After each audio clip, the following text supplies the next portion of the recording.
Di sebuah desa kecil yang dikelilingi oleh pegunungan yang hijau, tumbuhlah sejuta bunga mawar yang indah.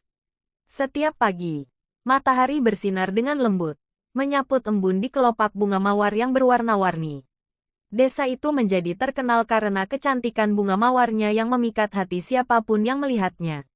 Salah satu gadis di desa itu, bernama Lily, memiliki kekaguman khusus pada bunga mawar. Setiap hari, setelah menyelesaikan tugasnya di ladang, Lily akan mengunjungi kebun bunga mawar untuk menyaksikan keindahan bunga-bunga itu. Suatu hari, dia menemukan bunga mawar yang berbeda dari yang lainnya.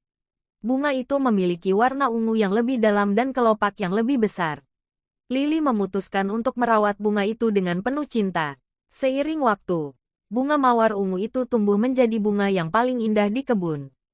Tetapi, keindahannya tidak hanya terletak pada penampilannya.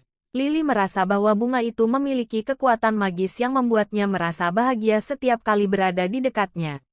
Dia memberi nama bunga itu Violet, sebagai penghormatan pada warna ungu yang memukau. Seiring berjalannya waktu, desa itu menghadapi musim kemarau yang panjang. Banyak tanaman di desa mulai layu dan mati, termasuk sebagian besar bunga mawar. Lily merasa sedih melihat kebun bunga mawar yang dulu begitu berwarna-warni kini tampak gersang. Namun, Violet tetap tegar dan tidak kehilangan keindahannya.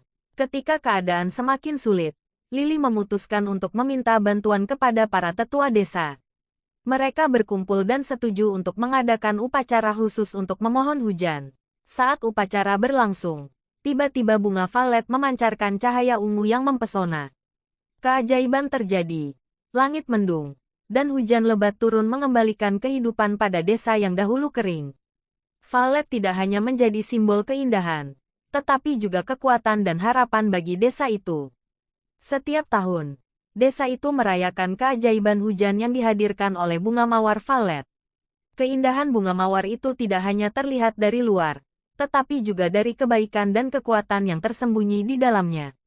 Cerita ini mengajarkan kita bahwa keindahan tidak hanya terletak pada penampilan fisik, tetapi juga pada kekuatan batin dan kemampuan untuk membawa kebaikan kepada orang di sekitarnya. Keindahan bunga mawar yang bermekaran di dalamnya membuatnya menjadi daya tarik utama di desa itu. Suatu hari, datanglah seorang pemuda bernama Adrian ke desa itu. Dia terpesona oleh kecantikan bunga mawar di kebun maya. Adrian adalah seorang seniman yang mencari inspirasi untuk lukisan barunya, dan keindahan bunga mawar itu begitu memukau hatinya. Maya menyambut Adrian dengan ramah dan menceritakan kisah di balik kebun mawarnya. Adrian pun memutuskan untuk tinggal di desa itu untuk sementara waktu. Setiap hari, dia menghabiskan waktu di kebun mawar, melukis dengan penuh gairah. Maya dan Adrian menjadi semakin dekat, berbagi cerita, tawa, dan kebahagiaan di bawah naungan bunga mawar yang bersemi. Namun, takdir berkata lain. Adrian harus kembali ke kota besar untuk mengejar karir seninya yang mengembara.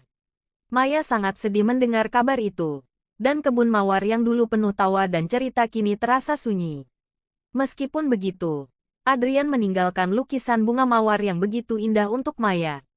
Setiap kali Maya melihat lukisan itu, dia merasa seperti Adrian masih bersamanya. Dan, di bawah bayangan bunga mawar yang terus mekar, Maya belajar bahwa kecantikan dan kebahagiaan bisa datang dari keindahan yang bersifat sementara, tetapi meninggalkan kenangan yang abadi.